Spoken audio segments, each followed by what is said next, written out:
Good morning friends, कैसे हैं आप सब। होप सो अच्छे होंगे। आज कुछ बात करनी है, कुछ अलग हट के लीक से। जो पेट का एग्ज़ाम है, पेट पे ही हम बात करेंगे आज, ठीक है। जो पेट का एग्ज़ाम है उसके लिए किस तरीके से थोड़ी सी तैयारी किया जाए कि पेट में भी अच्छा स्कोर हो पाए, ठीक है। जैसा कि मैंने बताया कि 2-3 वैकेंसीज़ लाइन में अब आनी है कि नहीं, आनी तो है ही, लेकिन कब कराएंगे कब नहीं कराएंगे। लेकिन मेरा ये मानना है कि 2026 पूरा पड़ा है, ये 25 तो चला जाएगा ये पेट के ही प्री में ही, मतलब आपके एग्ज़ाम में। तो जो मेंस के लिए जो हम लोग क्वालिफाई होते हैं, चाहे वीडियो होगा, चाहे लोअर पीसेस होगा, चाहे लेखपाल होगा, बहुत सारे वैकेंसीज आएंगे। लेट लतीफ़ हो सकते हैं, वादा कुछ रहे आयोग का और आए कभी और, लेकिन आएगा ज़रूर, ये तो तय है, ठीक है। तो मेरा एक चीज़ आपसे कहना है कि पेट की तैयारी को लेकर थोड़ा सा आप गंभीर रहिएगा। और गंभीर इन द सेंस में देखो, बहुत सिलेक्टिव स्टडी करनी पड़ेगी। सिलेबस डिफाइंड है और टॉपिक वाइज डिफाइंड, सब टॉपिक भी डिफाइंड है कि गुप्ता पीरियड पढ़ना है, गुप्ता पीरियड में भी आपको क्या पढ़ना है, उसमें भी विशेष राजा पढ़ना है। तो हर चीज़ आपको डिफाइन करके दी हुई है। सिलेबस बहुत लिमिटेड है। हाँ, ये है कि ग्राफ की प्रैक्टिस अब थोड़ी सी करनी पड़ेगी। अगर जैसे आप लोगों ने कैट वेट का एग्ज़ाम किसी ने दिया हो, या तो उसमें जो डीआई आते थे, या मान लेते और भी एग्ज़ाम्स में जैसे BHUMCA का है, उसमें जो डीआई आते हैं, तो वो सब थोड़ा सा आपको अलग से अगर देख सकते तो देखो। जैसे हम लोगों ने तो भाई उस तरीके की चीज़ों की प्रैक्टिस कर रखी है। लेकिन अगर मान लो कि जो डीआई है, अब इसको बहुत लाइटली नहीं ले सकते। और टाइम टेकन डीआई आया था पिछली बार की अगर बात करें तो, मतलब जो 2023 में हुआ था। तो उस चीज़ को भी थोड़ा सा मद्देनज़र रख के चलेगा कि जीएस और बाकी चीज़ें तो टफ बन सकती हैं, क्योंकि 5 नंबर पढ़ना है। अगर मान लेते हैं मुझे ज्योग्राफी के लिए, तो कितना बहुत ज़्यादा क्वेश्चन बन सकते हैं। एक ही मान लो पर्वत से बनने हैं तो बहुत सारे क्वेश्चन बन सकते हैं। तो उस 5 नंबर के लिए बहुत ज़्यादा घबराने की ज़रूरत नहीं है। मेरा फोकस यही है, आपका भी यही रहना चाहिए कि डीआई पे थोड़ा सा ज़्यादा कंसंट्रेट रखिएगा। अपने आप को 2-4 जगह से आप प्रैक्टिस सेट करिए, या 2-4 जगह से आप वीडियोस देखिए। मतलब अलग अलग तरीके से, अलग अलग मेथड से कम समय में क्वेश्चन को सॉल्व करने के लिए। देखिए, ऐसा नहीं है डीआई कितना भी टफ बन जाए, अगर आप उस पर 2 घंटा लगा देंगे तो सॉल्व हो ही जाना है, ये तो होता है। तो टफ खाली समय के रिस्पेक्टिव, मतलब सापेक्ष होता है, ठीक है। तो टफ इन द सेंस मतलब समय से वो सॉल्व हो जाना चाहिए, ये मैटर करता है 2 घंटे के भीतर, ठीक है। हालांकि ऐसा नहीं 3 डीआई होगा तो 3 में 1-2 तो आप लोग कर ही ले जाओगे, 1-2 में ही दिक्कत आएगी। तो उसके लिए बस सिंपल सी बात ये है कि आप क्या करिएगा, प्रैक्टिस। प्रैक्टिस बहुत ज़रूरी है डीआई की, ठीक है। प्रैक्टिस बहुत ज़रूरी है डीआई की, इस चीज़ को थोड़ा सा आप ध्यान दीजिएगा। और जो मेन चीज़ें हैं, good morning sir, good morning, good morning.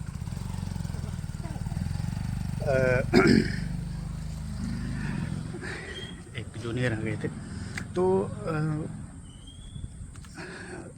मैं कहा था, हाँ डीआई पे। तो डीआई पे बहुत फोकस रहिएगा। हिंदी को लेकर बहुत ज़्यादा घबराने की ज़रूरत नहीं, गद्यांश के लिए अब प्रैक्टिस सेट। पीवाई कहना है, पीवाई क्यों कहना है, तो इससे 3 ही बार पेपर हुआ है, 3 बार में तो 6 गद्यांश, 7 गद्यांश, 10 गद्यांश आए हुए, उसकी प्रैक्टिस कर लीजिए। और साथ ही साथ थोड़ा सा इधर उधर से कर लीजिए। देखिए क्या है, सिलेक्टिव स्टडी थोड़ी सी आपको, सिलेक्टिव सिलेबस तो है, सिलेक्टिव में भी सिलेक्टिव आपको करनी पड़ेगी, टारगेट करना पड़ेगा जो पहले क्या टारगेट करें। और जो लोग बहुत बड़े वाले हैं भाई, आप लोग बड़े होंगे भाई, हम लोग उतना नहीं हैं धुरंधर। मेरा ये मानना है कि हर एग्ज़ाम को आपको देना चाहिए, जो भी जीएस से रिलेटेड हो, जो भी एक कॉमन अप्रोच रखता हो एग्ज़ाम, ठीक है, जो स्पेशल पोस्ट के लिए ना हो। तो मैं हर उस एग्ज़ाम को देना चाहिए। पेट की अपने आप में अहमियत बहुत ज़्यादा है ही नहीं, जिस तरीके की इनका रंग रूप रवैया है। लेकिन हाँ, इसके थ्रू जो वैकेंसीज आती है वो अच्छी है, इसमें कोई दो राय नहीं। इस बात को आप इग्नोर नहीं कर सकते, चाहे सप्लाई इंस्पेक्टर आई हो, चाहे लेखपाल हो, चाहे वीडियो आएगी, चाहे लोअर पीसेस आएगी, तो ये सब पोस्ट अच्छी होती है। और भी पोस्ट है, ऐसा नहीं है, लेकिन इसमें फिर वो स्पेशलाइज हो जाता है, तो फिर उसको हम लेकर बात नहीं करेंगे।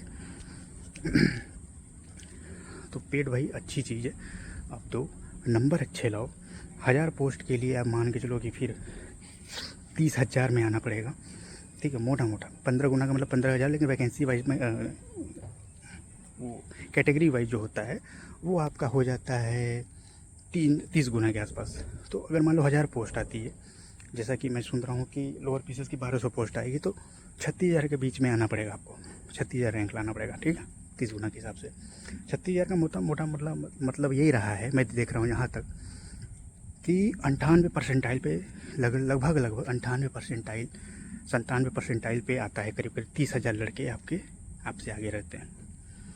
तो बहुत डिफ़िकल्ट है, डिफ़िकल्ट नहीं है। आप मेरी तरफ सेलेक्टिव स्टडी करो, मेरे तरफ आप बहुत लिमिटेड पढ़ाई करो, 1-2 घंटे वाला ही भी करोगे तो भी हो जाएगा, क्योंकि मैं तीनों बार 98 परसेंटाइल से ऊपर लाया हूँ। एक बार तो बहुत ही करीब चला गया था 100 के। तो इस चीज़ को आपको देखना पड़ेगा, ठीक है। बाकी आर ओ का जो हाल हुआ है वो बॉर्डर वाला, तो उनका तो अलग ही सीन हो चल रहा है, अब क्या ही कहा जाए। बहुत सारे लोग कमेंट भी कर रहे थे कि भाई क्या है, क्या कट ऑफ रहेगी। देखो क्या है, मैंने अपना एक ओपिनियन दे दिया उसमें, अब देखते हैं प्लस माइनस जो भी हो जाए। हाँ, ये है कि आयोग की बदतमीज़ी के बाद भी मैं उस दौर में जाके खड़ा हो गया हूँ कि जो कट ऑफ रहेगी वो 127 के आसपास ही रहनी चाहिए। तो मेन वही है आपका कि 127 मैंने मान रखा है, और 2 मैंने उस तरीके से मान रखे थे। तो उस तरीके से कुल मिला के मुझे लगता है कि 127 का एक प्लस माइनस 1-2 तो ले सकते हो, ऐसा नहीं है कि कोई पत्थर की लकीर है। लेकिन हाँ, ये होता है ना कितने के आसपास रहेगा सर, इतना तो बता दो। तो हमने भी कई अपने सर लोगों से पूछा, उन्होंने ये बात बोला, तो भाई हमको भी लगा कि अपने मित्र लोगों को भी ये बात बतानी चाहिए। तो असमंजस रहता है, कितनी भी आप अनुभवी हो जाओ, कितनी भी लंबे समय से पेपर दो, एक चीज़ मन में हमेशा चलती रहती है भाई साहब कि पेपर देने के बाद कि यार थोड़ा सा कट ऑफ लगभग पता चल जाए, तो वो उत्सुकता रहती है। कमेंट में भी बहुत मैं देख रहा हूँ जो 127 से नीचे वाले वो तो गाली देखी ही जाएंगे वो भी वही रहा। लेकिन देखो, एक कड़वी सच्चाई तो यही है, 125 की इर्द गिर्द ही घूमेगी अगर वो एवरेज ओवरऑल कैटेगरी वाइज देखे तो। और बाकी टॉप कट ऑफ तो मुझे लगता है 127 के आसपास ही रहनी चाहिए। इससे ज़्यादा अगर जा रही है तो फिर आयोग की बदतमीजी जो हुई है 5-6 क्वेश्चन 7 क्वेश्चन में जो बदतमीजी आयोग ने की है, अगर वो डिलीट कर देता है तो उनका नुकसान हो जाएगा, जो उस क्वेश्चन को सही कर सकते थे, ठीक है। अब मान लो उसने 2 गलत ऑप्शन ही दे दिए और वो क्वेश्चन मैं सही कर सकता था, मैंने सही टिक किया था, लेकिन एक आपने थोड़ा सा उस तरीके से गलत सेट कर दिया है, तो अभी क्या ही कर सकते हैं। जैसे कि वित्त आयोग है, श्रम आयोग है, उसमें एक मामला फंस गया, या मान लो जाट विद्रोह वाले में एक है थोड़ा सा लफड़ा, और भी ऐसे ही करके और भी हैं। तो इस चीज़ को थोड़ा सा आपको देखना पड़ेगा। तो भाई ओवरऑल चलिए ले देखो, ROR कब जो होगा वो देखा जाएगा। अब रिवाइड आंसर की आने पे ही देखा जाएगा। पेट पे भाई लग जाओ, चीज़ें सही से पढ़ो कि ROR मेंस में, पेट में और आपका PCS में काम आए, ठीक है। तो इस तरीके से आप चीज़ पढ़िए। हालांकि मेरा अभी ये रहेगा कि अब थोड़ा ओरिएंटेड होकर पढ़िएगा, टारगेट ओरिएंटेड जो रहेगा वो पेट का रहेगा तो ज़्यादा बेहतर रहेगा। पेट ही मेन है आपका, ठीक है। बाकी थोड़ा सा ना अपने आप को क्लोज करिए, बंद कर लीजिए, समाज से और रिश्तेदारों से और इनसे बंद करिए, दोस्त यार से बंद करिए, खाली परिवार से संबंध रखिए, जो घर में माता पिता भाई बहन इतने ही तक रखिए, ये जब तक ये सब एग्ज़ाम ना निपट जाए, ठीक है।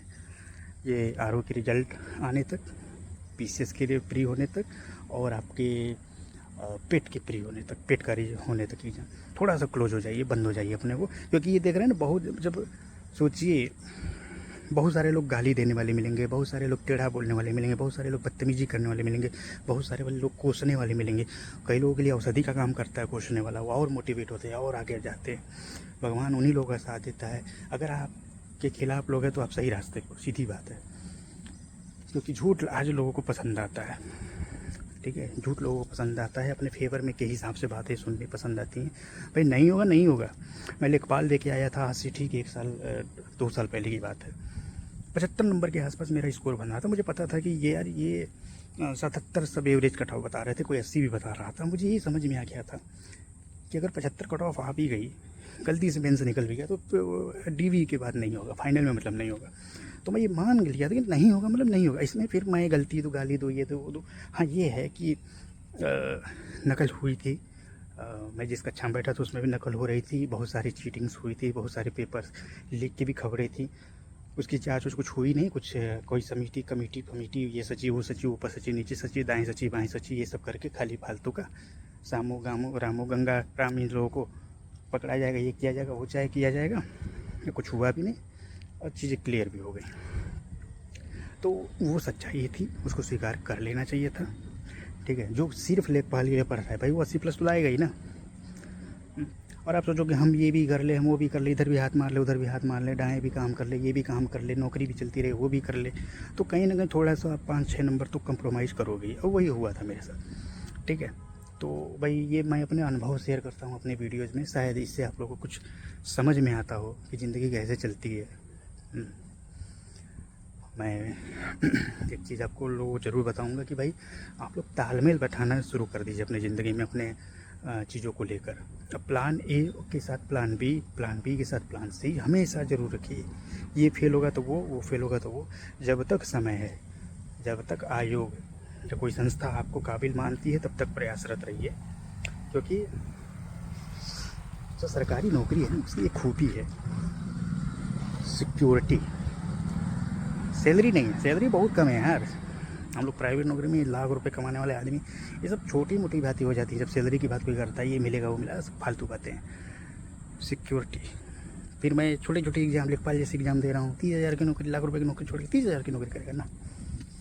सिक्योरिटी, अच्छा रैंक आ गया, अच्छा नंबर है आपको अपना, पुलिस को छोड़ के प्रशासन में तो आपको आपका ज़िला भी मिल जाता है, या अगल बगल में आर में इलाहाबाद ले लेंगे हम।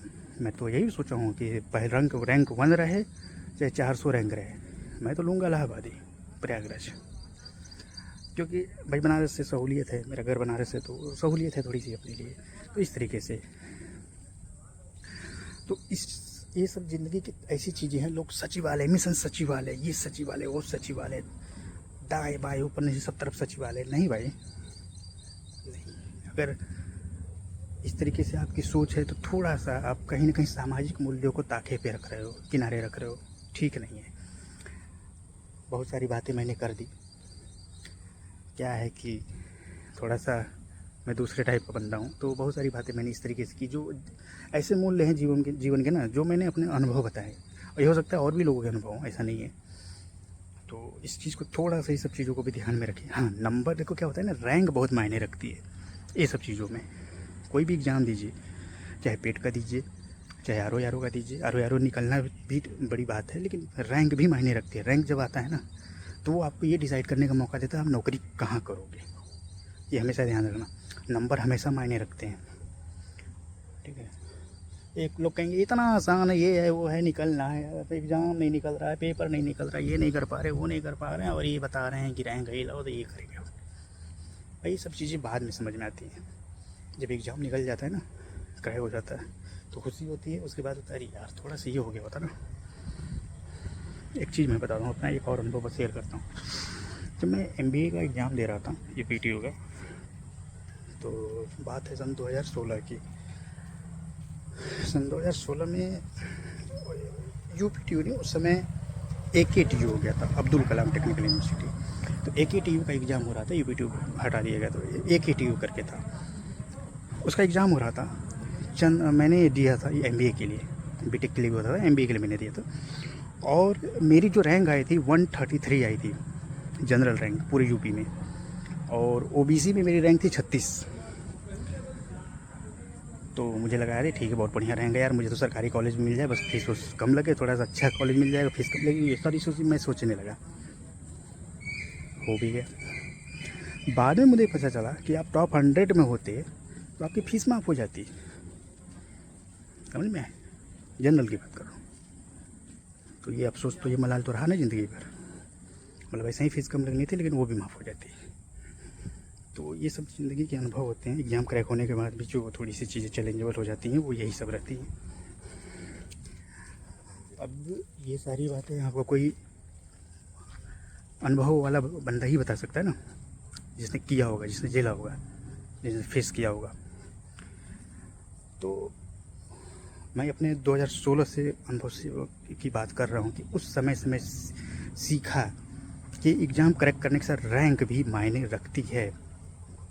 तो ये सब चीज़ें हैं।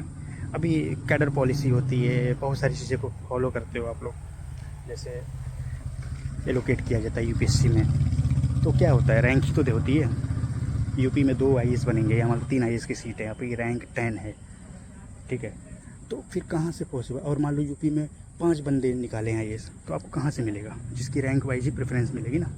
तो यूपी का आर्डर नहीं मिला आपको, यूपी का आर्डर में मान लो आपका स्टेट नहीं मिला आपको, बगल वाला स्टेट मिल गया, 4 स्टेट हैं अगर यूपी का आर्डर में। तो उस तरीके से बहुत सारी चीज़ें होती हैं। ये सब चीज़ें भी करिए, इसलिए पढ़िए, मेहनत करिए। आपका तैयारी अच्छा है तो और अच्छा करिए, ताकि रैंक आपका इम्प्रूव हो। ये बहुत अच्छी बात है, इसको थोड़ा सा आप ध्यान दीजिएगा। और वीडियो थोड़ी लंबी हो गई, देख लिया करो यार। ये वो बकवास नहीं है जो आपको बोर करे, ये वो कुछ ऐसे ही समझ लो कि कोई ऐसी स्पीच है जो आज नहीं, आज से 2 साल बाद इफेक्टिव होगी। यही है ना कि मैं बहुत आगे की वीडियो बना देता हूँ एक पहले ही, वो नहीं होनी चाहिए। अभी आपको चाहिए होगा आर का कट ऑफ क्या होगा, पेट का कट ऑफ क्या होगा, पेट कैसे निकाले, पीसीएस में क्या करें, आपका अभी छोटा सा यही मतलब मकसद होगा। लेकिन मैं ये कह रहा हूँ कि पढ़ाई करो, थोड़ी जमकर पढ़ाई करो, अच्छी पढ़ाई करो, कि आपको बहुत दूर भटकना ना पड़े।